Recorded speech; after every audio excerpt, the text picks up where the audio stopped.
পারে যে bridge bridge যাচ্ছি, দাদা আমি এখন মনে হয় যাতে পারবো, তা তুমি যাতে পারবা, তাহলে আমিও যাতে পারবো, সময় তো পথ, সমস্যা নেই। তো এভাবে চলেছি।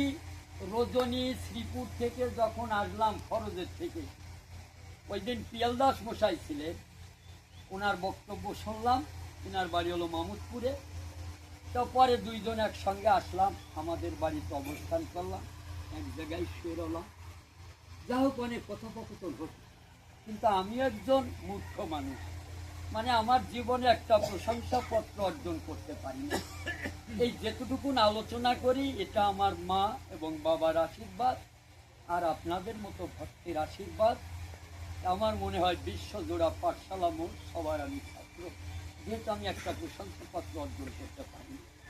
আমার এই যে সূর্য দাদা, এনাকে দাদা বলি, ভক্ত বাড়ির কাছে বসবাস করি, উনি ভক্তদের সন্তান। ওই যে উড়াকান্দিতে গেলাম, শান্তনু বাবু যেদিন আসে, দাদা বললো কি ভাই আজকে তোমার ওই মায়ের ঘরেও থাকবে না, আর আমি ওই আমার জামাই মানে ওনার ভাইজি জামাই উড়াকান্দিতে থাকবো কোথায়, শান্তি দাসের ঘরে। তাহলে শান্তি দাসের ঘরে যদি খাই, এটা আমাদের একটা সুযোগ হবে, নিলিবিলি স্থান, সুন্দর সুন্দর কথা বলবো, শুনবো, এই প্রয়াস নিয়ে থাকি। তাহলে আমার এই দাদা হরিপদ মণ্ডল